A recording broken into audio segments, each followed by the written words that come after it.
चलिए शुरू करते हैं आज की कहानी एक अच्छे बच्चे की जिसने शून्य से शिखर तक सफर तय किया। अगर आपको हमारी कहानी पसंद आई हो तो चैनल को सब्सक्राइब जरूर करें। रवि अपने छोटे से गांव में नदी के किनारे खड़ा था, दूर पहाड़ों की चोटियों को निहारते हुए। वे पहाड़ सिर्फ प्राकृतिक संरचनाएं नहीं थे, बल्कि उसके लिए प्रेरणा, सपने और अटूट संघर्ष का प्रतीक थे।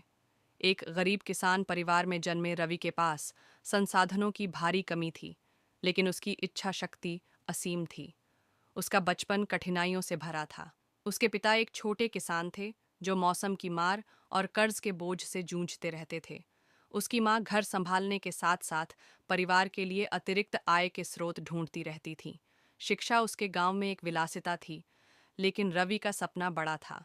वह रात में मिट्टी के दीपक की मध्यम रोशनी में घंटों पढ़ाई करता, क्योंकि उसे यकीन था कि एक दिन उसकी मेहनत रंग लाएगी।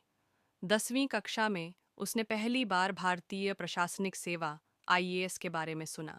यह विचार उसके मन में घर कर गया कि एक दिन वह एक अधिकारी बनेगा और अपने गांव की स्थिति सुधारने में योगदान देगा। लेकिन यह यात्रा आसान नहीं थी। उसके पास कोचिंग जाने के पैसे नहीं थे, किताबें भी मुश्किल से मिलती थीं और परिवार की आर्थिक स्थिति बेहद खराब थी। लेकिन रवि ने हार नहीं मानी। वह अपने गांव से मीलों दूर पैदल चलकर एक दूसरे कस्बे की लाइब्रेरी जाता और वहां पढ़ाई करता। हर गुजरते दिन के साथ वह अपने लक्ष्य के और करीब पहुंचने का एहसास करता। इसी दौरान उसके पिता की तबीयत बिगड़ गई। घर की हालत और भी दयनीय हो गई। ऐसे में रवि को पढ़ाई के साथ साथ छोटे मोटे काम भी करने पड़े ताकि घर का खर्च चल सके। स्कूल के बाद वह खेतों में मजदूरी करता, लोगों के घरों में ट्यूशन पढ़ाता और अपनी पढ़ाई जारी रखता। किसी तरह उसने कॉलेज में दाखिला ले लिया, लेकिन नई जगह पर संघर्ष और भी बढ़ गया। पैसे की तंगी, शहर के नए माहौल में तालमेल बिठाने की चुनौती और कड़ी प्रतिस्पर्धा के बीच उसने खुद को संभाला। महंगी कोचिंग कक्षाओं की बजाय उसने सरकारी पुस्तकालयों और ऑनलाइन संसाधनों पर भरोसा किया। उसने पार्ट टाइम नौकरी की ताकि किताबें खरीद सके और परीक्षा की तैयारी कर सके। पहली बार जब उसने सिविल सेवा परीक्षा दी तो वह असफल हो गया।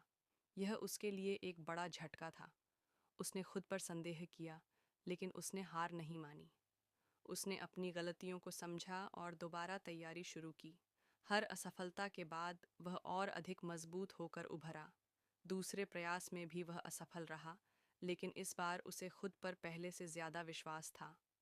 गांव के लोग उसे ताने मारते, कहते कि एक गरीब लड़का अधिकारी नहीं बन सकता, लेकिन रवि ने कभी हार नहीं मानी।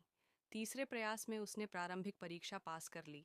यह एक छोटी सी जीत थी, लेकिन अब असली लड़ाई मुख्य परीक्षा और साक्षात्कार की थी। वह दिन रात पढ़ाई में जुटा रहा। इतिहास, राजनीति, अर्थशास्त्र और समाजशास्त्र की किताबें उसके सबसे अच्छे साथी बन गए थे। जब मुख्य परीक्षा के नतीजे आए तो वह पास हो चुका था।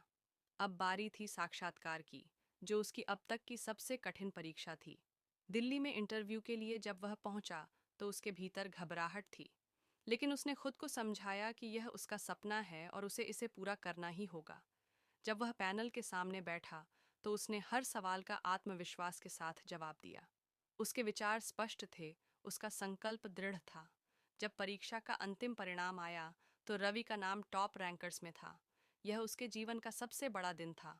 उसकी आंखों में आंसू थे। उसने तुरंत अपने माता पिता को फोन किया और उनकी आवाज में गर्व झलक रहा था। अब रवि एक अधिकारी बन चुका था, लेकिन उसका असली उद्देश्य केवल खुद की सफलता नहीं था, बल्कि अपने गांव और समाज को आगे बढ़ाना था। उसने अपने गांव में शिक्षा व्यवस्था सुधारने के लिए स्कूल बनवाए, किसानों के लिए सरकारी योजनाओं का लाभ पहुंचाया और गांव में स्वास्थ्य सेवाओं को बेहतर बनाया। रवि की कहानी सिर्फ उसकी अपनी नहीं रही, बल्कि वह लाखों युवाओं के लिए प्रेरणा बन गया। उसने साबित कर दिया कि अगर मेहनत, लगन और आत्मविश्वास हो, तो कोई भी शून्य से शिखर तक पहुंच सकता है। उसकी यात्रा केवल व्यक्तिगत सफलता की नहीं थी, बल्कि यह समाज को आगे बढ़ाने की भी कहानी थी। रवि का जीवन इस बात का प्रमाण बन गया कि कठिनाइयां चाहे जितनी भी हों, अगर हिम्मत और संकल्प अडिग हो, तो कोई भी व्यक्ति अपने सपनों को साकार कर सकता है।